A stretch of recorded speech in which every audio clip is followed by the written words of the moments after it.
시편 91편 1절로 3절입니다.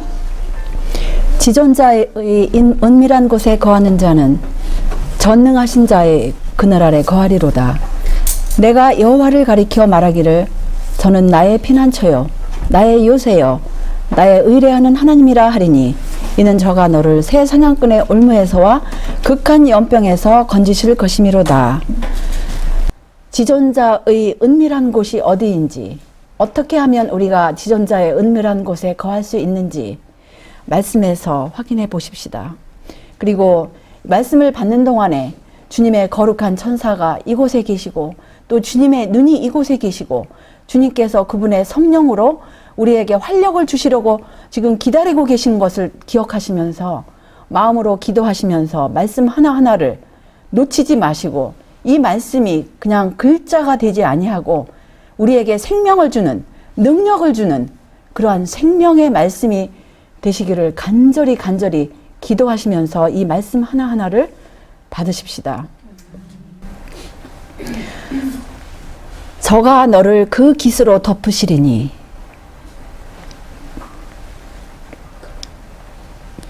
다 같이 읽으십시다. 시작. 저가 너를 그 깃으로 덮으시리니 내가 그 날개 아래 피하리로다. 그의 진실함은 방패와 손방패가 되나니 너는 밤의 노래과 낮에 흐르는 살과 흑암 중에 행하는 연병과 백제에 함께 하는 판결을 두려워 안 하게 하리로다. 계속하여서 이런 말씀을 하십니다. 이거는 영감의 주석인데요. 시편 91편에는 주께서 임하셔서 악인들의 악을 끝내시고 주를 구주로 택한 사람들에게 그의 사랑의 보증과 지키시는 가어의 손길을 보여주시는 모습을 매우 훌륭하게 묘사하고 있다. 그러면서 여기 뭐라고 하시냐면은 불법은 이제 거의 그 한계점에 도달했다. 이 세상에는 혼란이 가득하며 무서운 공포가 곧 이 세상을 엄습하게 될 것이다. 마지막이 박두했다. 진리를 아는 우리는 매우 갑작스럽게 세상에 닥칠 사건을 위하여 준비하지 않으면 안 된다. 여러분과 제가 진리를 아십니까? 진리가 무엇입니까? 진리가 누구십니까? 여기 부조와 선지자 167절에 보시면 세상의 큰 무리가 하나님의 자비를 거절하고 신속하고 만회할 수 없는 멸망에 휩쓸리게 될 것이다. 그러나 경고의 주의를 기울인 자들은 지존자의 은밀한 곳에 거하며 전능하신 자의 그늘 아래 거할 것이다. 그분의 진리는 그들의 방패와 손방패가 될 것이다. 그들에게는 내가 장수함으로 저를 만족해 하며 나의 구원으로 보이리라는 약속이 있다. 그래서 여기 보시면 지존자의 은밀한 곳에 거하는 자는 어디에 거한다고 말씀하셨어요? 전능하신 자의 그늘 아래 거할 것이다 이렇게 말씀하셨어요. 그리고 지존자의 은밀한 곳과 그분의 진리가 어떻게 관계가 있는지 또 왜냐하면 그분의 진리는 방패와 손방패가 된다고 이렇게 말씀하십니다. 그러면 그분의 진리가 무엇입니까? 어떻게 기록되었습니까? 진리가 무엇인지 성경에는 이렇게 말씀하십니다. 예수님께서 아버지께 기도드린 기도 가운데 요한복음 17장 17절에 저희를 진리로 거룩하게 하옵소서. 아버지의 말씀은 진리니이다. 하나님의 말씀은, 하나님의 모든 말씀은 진리인 것을 우리가 알 수 있어요. 특별히 하나님의 모든 말씀을 아주 짤막하게 집약시켜 놓은 곳이 어디입니까? 진리 자체에 대해서 직접적으로 하신 말씀이 이런 말씀이 있어요. 시편 119편 142절에 보시면 주의 의는 영원한 의요 주의 법은 진리로소이다. 하나님의 모든 말씀을 한마디로 집약시킬 것 같으면 주님의 법은 진리로소이다. 그 다음에 시편 119편 157 1절을 보시면 여호와여 주께서 가까이 계시오니 주의 모든 계명은 진리니이다. 그래서 주님의 법은 곧 주님의 계명인데 그 계명은 진리라는 거예요.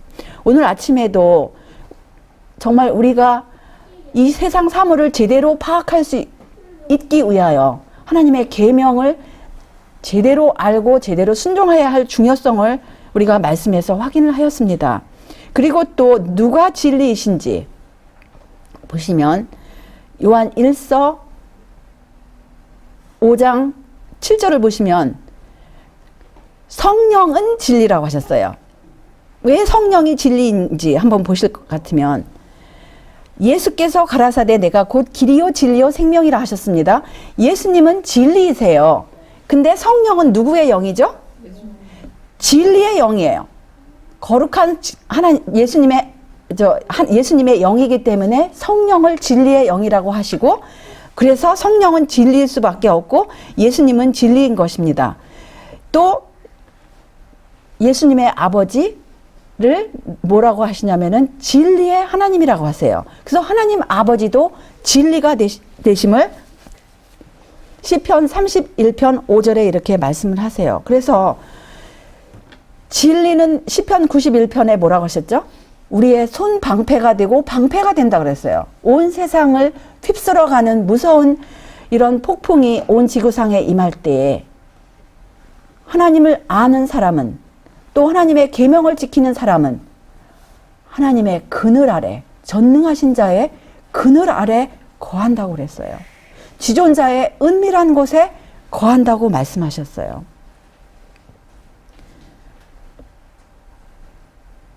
그래서 여기 보시면 시편 91편 4절에 보시면 저가 너를 그 깃으로 덮으시리니 내가 그 날개 아래 피하리로다. 여기 개역 번역에는 그의 진실함은 방패와 손방패가 되나니 그랬는데 여기서는 킹제임스 번역이 더 맞아요. 킹제임스 번역은 히브리어 MS라는 그런 단어를 진리라고 직역을 했어요. 그래서 여기 시편 91편 4절은 그의 진리는 방패와 손방패가 되나니, 우리가 마지막 때에 이 세상이 완전히 무질서가 되고 완전히 무법천지가 될 때, 많은 사람들이 피난처를 알지 못할 때 그분의 진리는 우리의 방패가 되고 손방패가 됨을 우리가 이렇게 말씀해서 확인할 수 있는 것입니다. 다윗은 그것을 알기 때문에 시편 25편 5절에 이렇게 기도를 하셨어요. 주의 진리로 나를 지도하시고 교훈하소서. 주는 내 구원의 하나님이시니 내가 종일 주를 바라나이다. 그래서 여기 보시면 우리가 주님의 진리로 우리가 지도함을 받기 위해서, 주님의 진리가 뭐라고 그랬죠? 주님의 말씀이 주님의 진리라고 그랬어요. 근데 말씀을 핵심적으로 요약한 것이 하나님의 계명, 하나님의 법으로 우리를 지도하시고 교훈하시고, 그리고 하나님 아버지와 예수님의 영, 그 두 분들의 거룩한 영, 성령, 진리의 영으로 우리를 지도하시고 교훈하소서. 주석에 보시면, 주석 3권에 보시면 이런 말씀들이 있어요. 의인들은 하나님의 정부를 이해한다. 그리고 그들은 그리스도께서 의인들을 위해서 그의 공로를 담보로 보증하신 영원하신 보호와 구원으로 기뻐하는 거룩한 기쁨으로 승리할 것이다. 모두 다 이것을 기억하라. 그리고 그리스도를 개인의 구주로 받아들이지 않는 악인들은 그의 섭리를 깨닫지 못한다는 것을 잊지 말라. 그들은 의인의 길을 택하지 아니하고 하나님을 알지 못한다. 그래서 여기 보실 것 같으면 의인들은 하나님의 정부를 이해한다 그랬어요. 하나님의 정부에서 가장 높은 통치자는 누구이십니까? 우리 하나님 아버지세요. 그 다음에 하나님 아버지의 모든 뜻을 그대로 실행하여서 아버지의 뜻을 받들어서 통치하시는 분은, 아버지와 함께 동일하게 통치하시는 분은 바로 예수님이십니다. 그리고 천사들이 있으세요. 천사들도 사실은 하나님 아버지 보좌에 가장 가까우신 천사들이 있고, 천사의 숫자가 천천만만 이라고 그렇게 말씀하시지 않았습니까? 그런데 여기서 사실 우리 인간들이 태어날 때는 다 누구로 태어납니까? 거듭나지 않은 죄인들로 태어나요. 근데 왜 여기서는 의인이라고 그러고 또 악인이라고 합니까? 하나님의 정부를 이해하고 또 정부에는 무엇이 있어야 그 정부를 다스립니까? 예를 들어서 우리가 이 대한민국이라는 이 나라에 살고 있는데 만약에 이 나라에 법이 없을 것 같으면 어떻게 되는 겁니까? 어떤 나라가 되는 거죠? 무법천지가 돼요. 마음대로 자기 마음대로 하는 거예요. 그래서 이 자기 마음대로 어떤 사람들은 착하게 해는 사람이 있는 반면에 대부분의 사람들이 자기 욕심대로 할 것 같으면 이 세상은 어떤 세상이 될 것입니까? 아주 무서운 혼란스러운 세상이 될 것입니다. 근데 하물며 우리 죄인들이 사는 이 땅에도 하나님의 법이 있는데 그 법은 보실 것 같으면 사실은 하나님의 계명 가운데서 몇 가지를 추려낸 것에 근거한 법입니다. 물론 이제 그 법 중에서도 왜곡시켜서 엉뚱한 법도 많이 만들어내요. 그런데 대부분 보면 좋은 법을 보면 하나님의 법에서 그래도 인간 사회를 통치할 수 있는 그래도 아직 질서를 유지할 수 있는 그런 법들이 이제 근간이 되는데요. 하나님의 법은 여러분과 저에게 있는 10발가락, 10손가락으로 셀 수 있는 그런 단순한 법인데도 이 법을 사실을 제대로 알고 그것을 제대로 순종하는 사람은 얼마나 될까요? 그러니까 의인의 길은 점점 돋는 햇볕 같다고 잠언 4장 18절에 말씀하시는 거예요. 처음에는 요만큼 알았는데 점점 세월이 깊어가면서 하나님 아버지와 예수님과 또 그분의 정부를 이해하면서 그 하나님의 법이 얼마나 원대하게 미치는 것을 깨닫는 거예요. 그거를 깨달으면 깨달을수록 우리가 얼마나 하나님으로부터 멀리 떨어져 있는 자신을 발견하게 되고 회개는 점점 깊어질 수밖에 없는 것입니다. 주님께서 그들에게 그토록 자비스럽게 내려주신 그 모든 은혜에도 불구하고 그들은 그의 선하심과 자비하심을 인정하지 않음으로써 그의 자비를 모욕하였다. 하나님은 언제라도 그의 놀라운 자비와 사랑의 증표를 거두어 가실 수 있으시다. 하나님의 자비가 섞이지 않는 심판이 내려질 때 악인들에게는 지존자의 은밀한 곳, 그러면서 이렇게 설명을 또 하세요. 주님께서 그분을 사랑하시고 그분의 계명을 지키는 자들 모두를 숨겨주시는 대형 천막에 거하는 사람들의 입장이 얼마나 부러울지.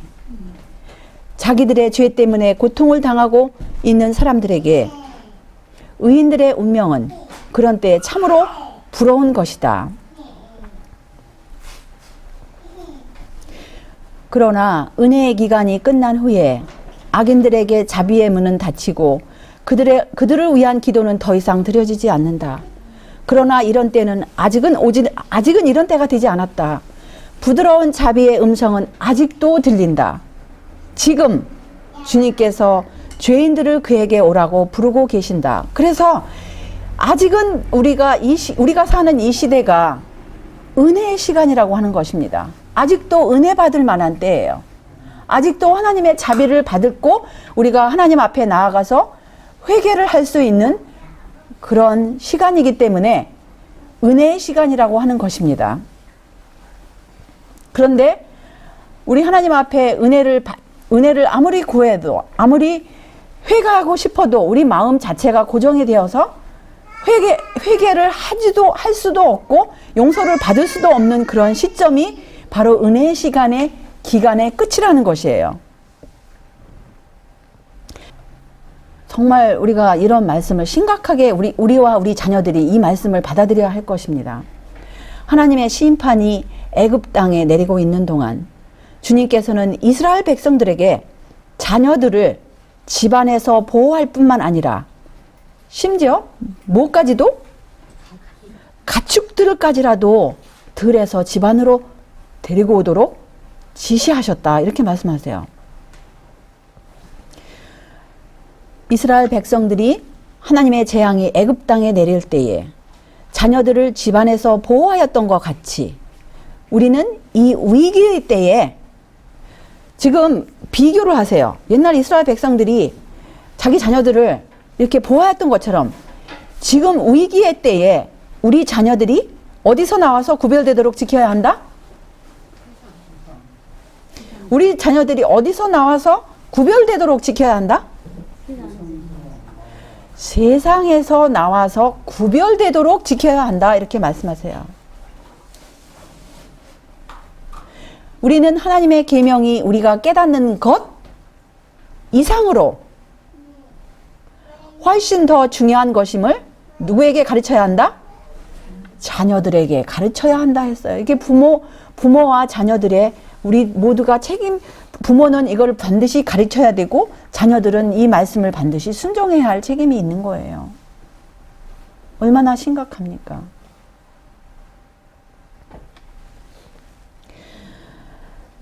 하나님의 계명을 지키는 자들은 하나님의 율법을 범하는 자들의 관습을 모방하지 아니할 것이다. 자녀교육 304쪽이었어요. 계속하여 부모들은 하나님의 말씀을 존중하면서 그 가르침에 순종하지 않으면 안 된다. 이스라엘 백성들에게와 마찬가지로 오늘날 부모들에게도 하나님께서는 이 말씀을 너는 마음에 새기고 내 자녀들에게 부지런히 가르치며 집에 앉았을 때든지 길에 행할 때든지 일어날 때든지 이 말씀을 강론할 것이며 너는 또 그것을 내 손목에 매어 기호를 삼으며 내 미간에 붙여 표를 삼고 내 집 문설주와 바깥문에 기록할지니라고 말씀하신다. 이 명백한 교훈에도 불구하고 하나님의 백성 중 어떤 사람들은 그들의 자녀들을 일반 학교에 다니게 하여 도덕적으로 부패된 아이들과 함께 교제하게 한다. 이 말씀은 이제 점점 더 심각하게 이제 더 이렇게 말씀을 하시는데요. 이러한 일은 정신의 혼동을 일으킨다. 그러므로 그런 일이 있어서는 안 된다. 안 된다고 말씀하세요. 만일 청년들이 진리를 왜곡시키는 생각을 받아들인다면 이 교육의 가마를 어떻게 중화시킬 수 있을까? 494쪽에 이렇게 말씀하세요. 하나님을 아는 것이 영생이다. 그대는 자녀들에게 이것을 가르치고 있는가? 하나님께서 그대를 위하여 예비하고 계시는 집에 거할 준비를 갖추고 있는가? 그대의 자녀들에게 구주의 생애와 죽으심과 부활을 가르치라. 그들이 성경을 연구하도록 가르치라. 영원토록 살 품성을 형성하도록 그들을 가르치라. 하나님께서 우리의 자녀들을 지키시고 복 주시도록 우리는 전에 없던 열심으로 더욱 간절히 기도해야 한다. 여기 또 증언의 영감의 글 증언 5증언 330쪽에 이런 말씀이 있어요. 교리에 관한 오류들은 증가되고 있으며 뱀 같은 간교로서 사람들의 애정을 두르고 있다. 부인당하지 않은 성경의 교리는 없다. 세계의 역사에서 우리 위치를 알려주는 위대한 예언의 진리들은 이 중요한 진리들을 어둡고 이해할 수 없게 만들고자 애쓰고 있는 성직자들에 의하여 그 아름다움과 능력을 빼앗겼다. 많은 경우에 어린이들은 옛 지계표에서 흘러 떠내려가고 있다. 여기 보시면 이 중요한 진리, 이제 더 구체적으로 이제 보시면 진리를 깨닫고 그 중요성을 느끼고 하늘의 사물을 경험한 자들은 그들의 자녀들에게 건전한 교리를 가르쳐야 한다. 그들은 우리의 믿음의 큰 기둥들을 잘 알아야 하고 왜 우리가 제7일 안식일 예수 재림교인이 되었으며 왜 우리가 이스라엘 백성으로 불리워지고 지상의 다른 모든 백성들과 다르고 구별된 특별한 백성, 거룩한 백성이 되어야 하는지 그 이유를 알아야 한다. 이런 것들은 쉬운 말로 이해하기 쉽게 자녀들에게 설명되어야 한다. 그리하여 그들이 세월을 따라 성장할 때 전달된 교훈들은 증가되어 가는 그들의 이해력에 상응하게 되되 마침내 진리의 기초가 넓고 깊게 놓여질 때까지 그렇게 되어야 한다. 여기 말씀 보시면, 이게 얼핏 보시면 이 표면적인 말씀만 보실 것 같으면 이 말씀의 깊은 내용이 무엇인지 아시는 분이 과연 여기 몇 분이나 되실지요? 이 말씀의 깊은 의미, 교회에게 보내는 권면 58쪽에 이런 말씀이 있어요. 하나님께서는 고대 이스라엘을 부르신 것처럼 오늘날 그분의 교회를 부르셔서 세상의 빛으로 서게 하셨다. 진리의 예리한 칼, 첫째와 둘째와 셋째 천사의 기별로서 그분은 그들을 어디로부터 분리시켜 내셨어요? 교회들로부터. 그 다음에 또한 세상에서 분리시켜 그분 자신에게 거룩한 접근을 하게 하셨다. 그분은 그들을 당신의 율법의 보존자로 삼으시고 이 시대를 위한 위대한 예언의 진리들을 그들에게 맡기셨다. 지금 이 말씀을 하신 시점에 제7일 재림교회하고 오늘날 지금 현재 조직으로 존재하는 제7일 재림교회의 진리에 관한 가르침, 또 하나님의 계명에 관한 가르침이 같아요, 틀려요? 아버지와 아들과 성령이 진리라고 그랬어요. 하나님의 말씀이 진리이고 하나님의 계명이 진리라고 그랬어요. 지금 이 말씀을 주셨을 당시에는 배경이 어떤 배경인고 하면 1844년 그 예수님 재림의 대실망 이후에 그들이 정말 밤을 새워가면서 하나님께 금식하며 울며 부르짖으면서 그동안 중세기 동안 그들의 눈이 가리워졌던 그런 오류에서 벗어나서 아버지와 아들과 성령에 관해서 제대로, 아버지와 아들과 성령에 관한 진리 제대로 깨닫고 하나님의 계명을 제대로 깨닫고, 그러한 시점에서 교회가 이제 사람의 숫자가 많아짐으로써 교회의 명칭도 붙어지고 그 다음에 교회의 조직이 생긴 시점에서 이 말씀을 주신 거예요. 근데 오늘날 이 시점에서 이 영감의 글에서 말씀하시는 아버지와 아들과 성령, 하나님의 계명에 관해서 제대로 알던 그러한 교회가 지금 똑같은 것을 가리키고 있어요? 아닙니다. 똑같은 것을 가르치지 않아요.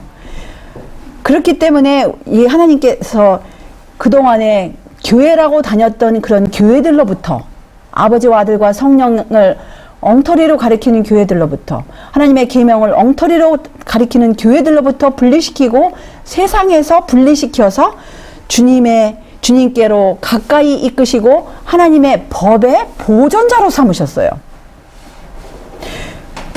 그것을 이 마지막 때에 하나님의 남은 교회에게 동일한 가르침이 다시 회복되는 운동이 바로 우리가 부르짖는 이 가르침인 것을 여러분들은 알고 계십니까?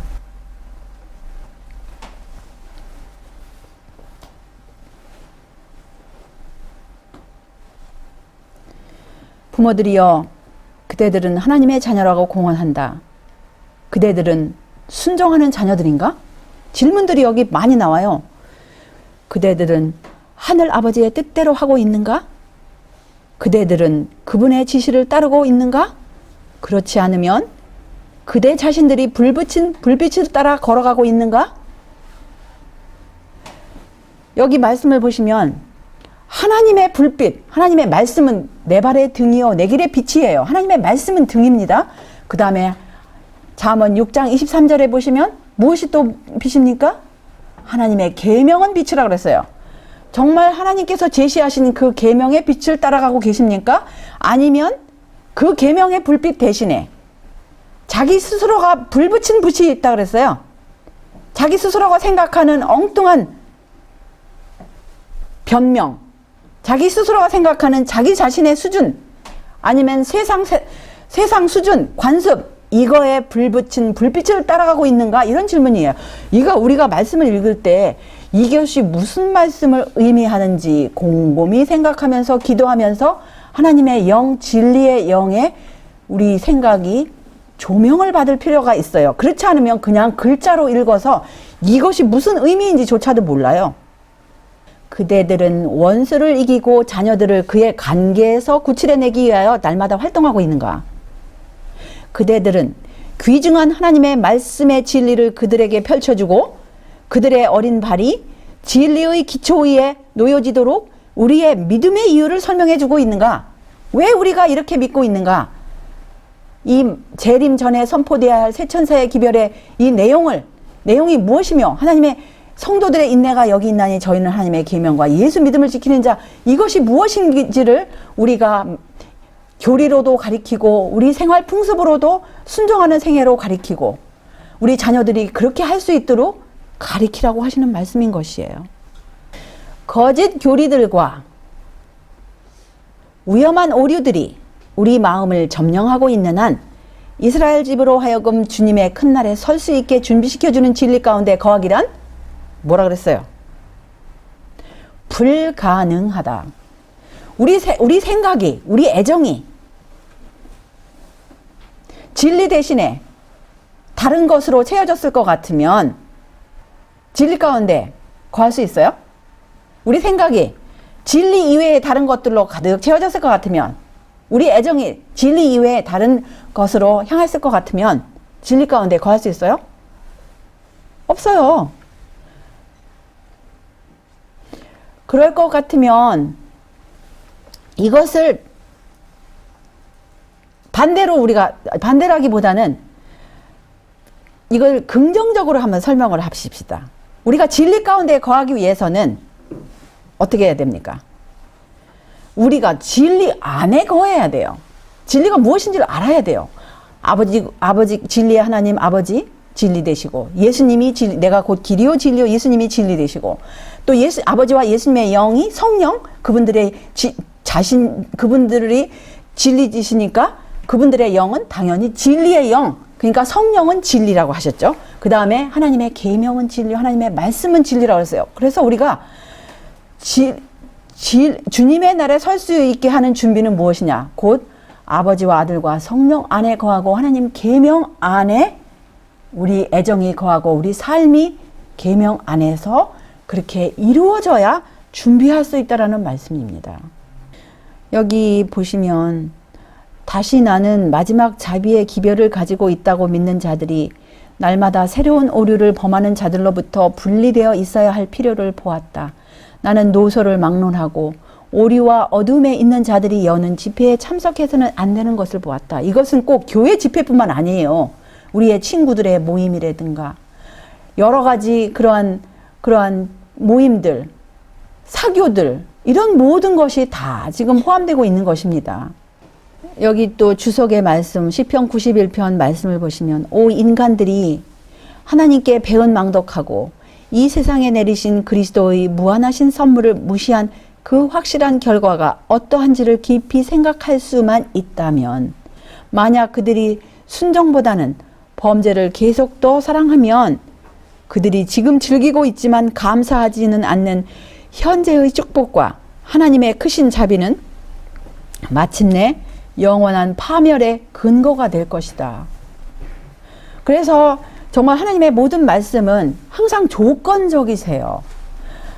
하나님께서는 모든 사람이 잘 되고 복 받기를 원하시고 다 건강하고 축복받기를 원하시는데 정말 이런 우리가 현재 누리고 있는 이런 모든 축복들이 정말 우리 주님의 은혜 아니면 우리가 이렇게 날마다 평안한 가운데 살 수가 없어요. 근데 이런 모든 것들을 알면서도 우리가 순종보다는 범죄를 계속할 것 같으면 죄된 행위를 스스로 억제하고 하늘 왕의 영예를 위해서 살아가기보다는 오히려 그들은 잠시 동안 세속적인 기쁨과 죄악의 쾌락을 누리는 쪽을 택할 것이지만 그들이 아무것도 아닌 것으로 하찮게 여겼던 것들을 너무 늦게야 깨닫고 이해하였을 때 그들은 하나님이 없고 소망이 없다는 것이 무엇인지를 의미하는지를 알게 될 것이다.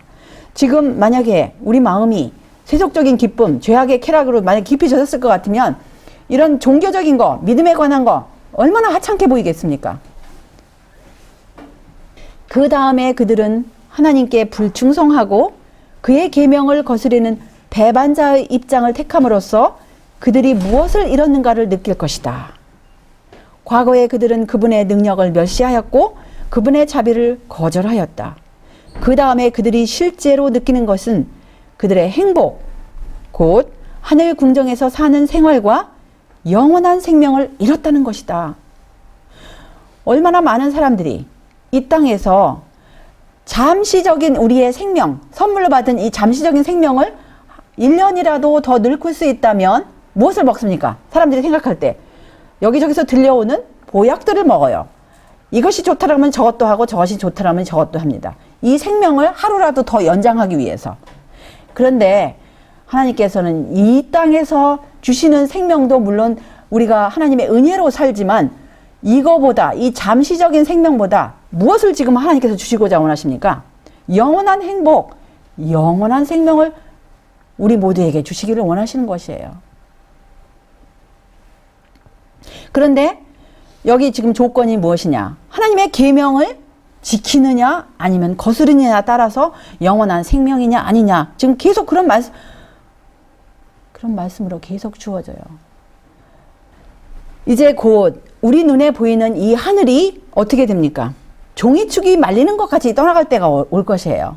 그리고 각 산과 섬이 제 자리에서 옮기움에 땅의 임금들과 왕족들과 장군들과 부자들과 강한 자들과 각 종과 자주자가 굴과 산 바위 틈에 숨어 산과 바위에게 이르되 우리 위에 떨어져 보좌에 앉으신 이의 낯에서와 어린 양의 진노에서 우리를 가리우라. 그들의 진노의 큰 날이 이르렀으니 누가 능히 서리요 하더라. 누구의 진노이십니까? 여기 보시면 우리 하나님 아버지와 예수님은 사랑이라고 하세요. 그런데 왜 하나님 아버지와 예수님께서 진노를 하실까요? 왜 진노를 하실까요? 한번 생각해 보십시다. 성경은 항상 양쪽을 제시하세요. 사랑은 항상 치우치지 않습니다. 우리가 아이를 사랑한다고 하십시다. 근데 이 아이를 사랑한다 할 수만 있으면 이 아이가 원하는 대로 해주고 싶은데 어느 날 이 아이가 독약을 모르면서 이거 겉으로 보기에는 아주 맛있는 음식처럼 보여요. 근데 이 아이가 숨겨진 것을 모르고 그걸 먹고 싶다고 했을 때 정말 이 아이를 사랑할 것 같으면 어떻게 해요? 부모가 안 된다고 했는데 이 아이가 계속 그래도 모르는 아이가 먹으려고 했을 때 이 아이의 수준에 맞게 어떻게 합니까? 매를 때려서라도 그걸 못 먹게 하는 것이 부모의 심정이에요. 마찬가지로 무한하신 사랑을 가지신 하나님 아버지와 우리 예수님, 그분의 무한하신 사랑과 자비로서 죄 지은 인류에게 지금 한 번 기회를 더 주시는 거예요. 사단과 그 사단을 좇은 타락한 천사들은 이미 하나님의 무한하신 사랑을 눈으로도 보고도 타락을 했기 때문에 그들에게는 이제 더 이상 은혜의 시기가 필요가 없었어요. 그 하나님의 어떠한 분이신가를 눈으로 보고도 죄를 지은 그러한 존재들에게는 이제는 어떻게 할 수가 없었어요. 근데 우리 인류는 또 우리 첫 시조 아담과 하와의 우리 자녀들 우리들은 하나님 아버지를 직접 보지 못했어요. 예수님을 우리 눈으로 직접 보지 못했어요. 그런데 하나님 아버지께서 그분의 계명을 어긴 우리 죄인들에게 다시금 생각할 기회를 주신 시기가 바로 이 잠시적인 생애 요 시간입니다. 어떤 사람은 100년을 살고 어떤 사람은 70년을 살고 어떤 사람은 50년을 살고 20년을 살아요. 그 시간 동안에 그러니까 우리가 가진 이 시간을 너무나 귀중하기 때문에 은혜의 시기라고 하는 거예요. 우리가 사는 우리의 잠시적인 이 은혜의 시기 동안에 우리 하나님 아버지와 예수님께서 그분들의 무한하신 희생을 지금 제시하고 계시는 거예요. 그 희생이 왜 이루어졌는가? 우리 죄 지은 인류 대신에 누가 돌아가셨어요? 예수님께서 돌아가셨어요. 죄가 무엇입니까? 하나님의 계명을 깨뜨렸기 때문에, 하나님을 대항하였기 때문에, 하나님의 법을 깨뜨렸기 때문에. 죄의 삭은 무엇이죠? 죄의 삭은 사망이라고 그랬어요. 그래서 인류의 죄, 둘째 사망의 맏을 보시고 십자가에 돌아가신 그 예수님, 그것을 견디신 우리 하나님의 아버지의 사랑을 이 은혜의 시기 동안에 계속 우리를 보고 그것을 깨닫고 이제는 불순종해서 어디로 하라고? 순종으로 돌이키라고 초청하시는 이 은혜의 시기, 이 시간 동안에 그것을 끝까지 멸시할 것 같으면 정말 우리가 깨닫지 못하는, 우리가 그동안에 알지 못했던 우리 하나님 아버지와 예수님의 모습이 이제는 진노의 모습으로 바뀌는 거예요. 내가 너희들을 위해서, 우리가 너희들을 위해서 이러한 무한한 희생으로 정말 이 온 하늘을 버리고서라도 한 영혼만 있으면 십자가에 내려가서 죽었을 그 무한한 희생을 너희들이 무시하고 계속하여 이렇게 하나님의 계명을 어길 것이냐. 그러니까 우리가 깨닫지 못하는, 지금까지 알지 못하였던 우리 하나님 아버지의 진노와 예수님의 진노가 무엇인가를 7재앙 때 하나님께서 허락하시는 그 재앙이 바로 그것은 하나님께서 직접적으로 주신다기보다는 마귀가 마음대로 활동하도록 허락하시는 그 무서운 시기를 두고 말씀하시는 거예요. 그런데 이때 누가 능히 서겠습니까? 답이 나와요. 누가 능히 서겠습니까? 하나님께서 거하시는 사람이 능히 설 수 있는 거예요.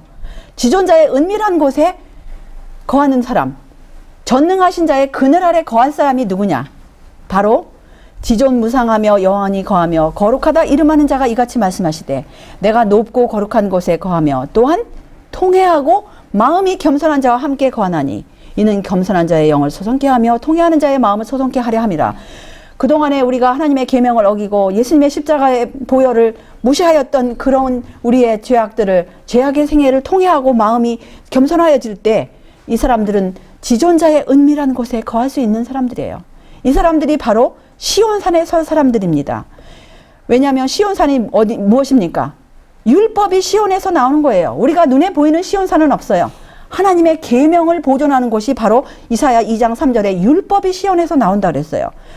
또 마찬가지로 미가서 4장 2절에 율법이 시온에서 나온다 그랬어요. 시온산에 설자, 어린 양과 함께 설자가 바로 마음이 통회한 사람, 통회하였으니까 하나님의 계명을 이제는 기록하는 말씀이 바로 에스겔 36장 25절 28절에 보시면 이렇게 통회하는 사람을 그 사람들에게 새 영을 주시고 새 마음을 주시고 부드러운 마음을 주셔서 주님의 영을 그 속에 두셔서 하나님의 계명을 행하게 하시고 그 규례를 지켜 행하게 할 때 그 사람들이 이제 하나님의 백성이 되는 거예요. 그 사람들이 이제는 정말 하나님의 자녀가 되고 하나님은 그 사람들의 하나님이 되리라고 이렇게 약속하시는 말씀이 이 에스겔 36장의 말씀인 것입니다.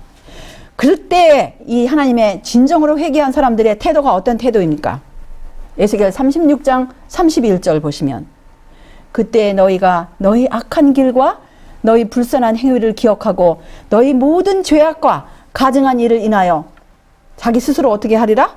밉게 보리라. 그동안에 나의 생애가 예수님을 십자가에 못 박은 그런 불법의 생애였구나.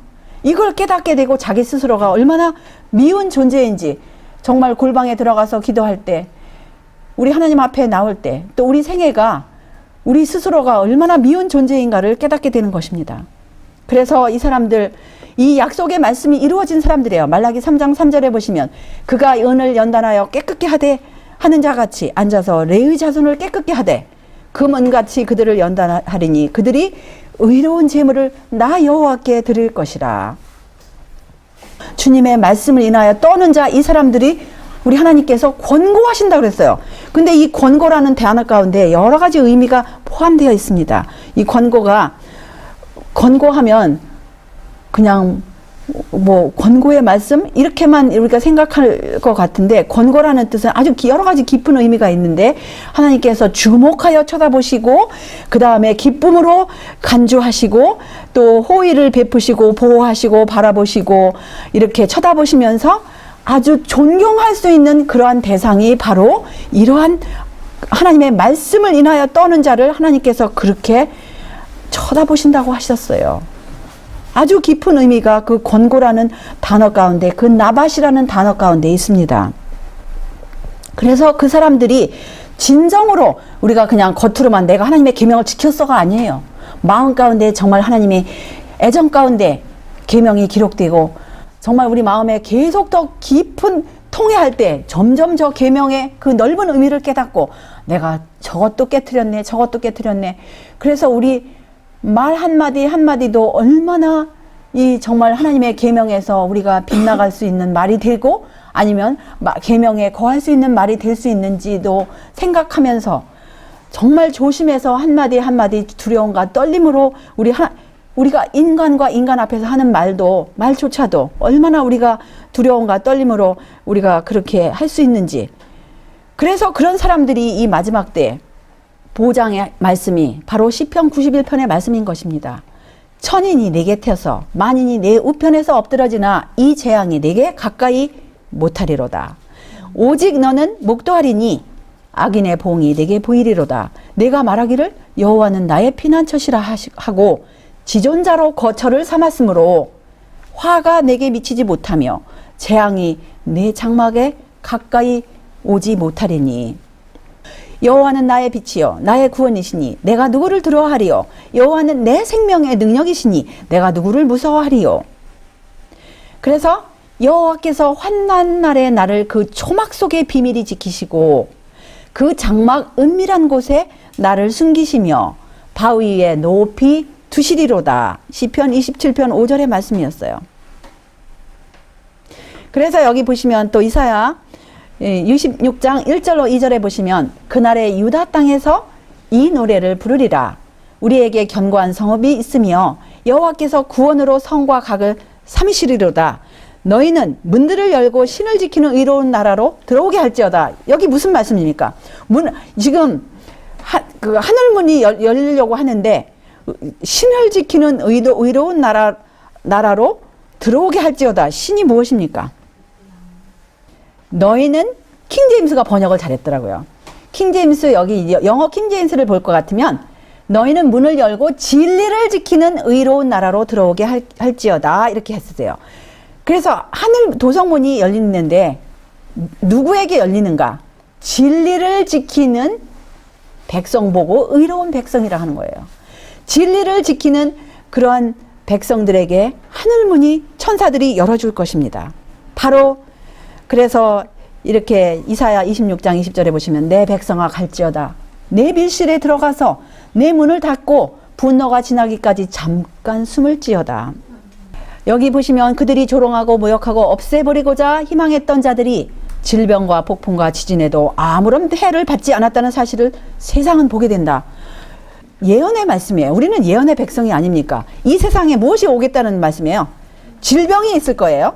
무서운 지금 전염병들이 있을 거예요. 그 다음에 폭풍이 있을 거예요. 지진이 있을 것입니다. 얼마 전에 한국에도 지진이 있었어요? 있었습니다. 꽤 강도가 셌었어요. 사실은 새벽 시간에 제가 그때 4시 32분에 그 엎드렸던 방바닥에 이미 방바닥이 흔들리기 시작했어요. 그래서 저는 생각할 때 이게 무슨 무엇일까? 근데 이제 다른 방에서 뛰어나오면서 지진이다 그런 소리를 듣고 보니까 아닌 게 아니라 뉴스에 지진이라는 뉴스가 나왔습니다. 그래서 한국에도 지진대에서 안전하지 못해요. 그래서 이 세상에는 이제 어마어마한 온 지구상에 이제 물론 부분적이긴 하겠지만 질병과 폭풍과 지진이 있을 거예요. 근데 하나님의 진실한 백성들, 의로운 백성들은 진리를 지키기 때문에 이런 질병과 폭풍과 지진에도 아무런 해를 받지 않겠다는 보증의 말씀이 있어요. 하나님의 율법을 범한 자들에게는 하나님께서 무엇이 되십니까?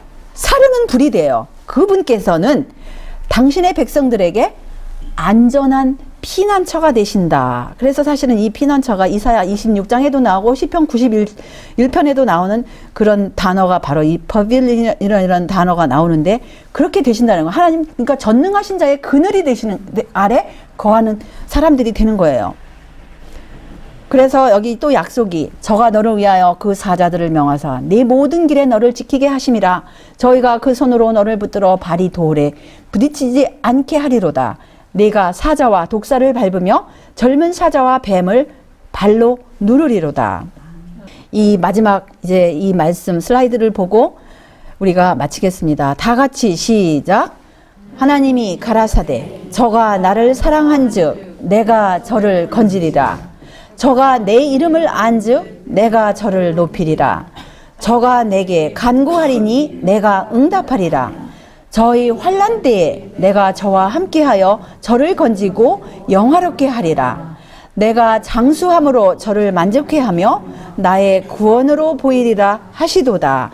그래서 우리 모두가 정말 하나님의 진리를 알고 제대로 순종하는 의로운 백성들이 되시기를 바라면서, 그 다음에 전능하신 자의 그늘 아래 거할 수 있는 그러한 모든 하나님의 귀중한 입양된 자녀들이 되기를 바라면서 말씀을 적겠습니다.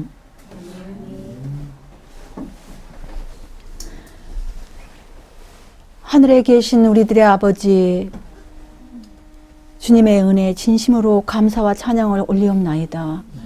이 2015년 마지막 안식일에 우리를 불쌍히 여기시사 우리들에게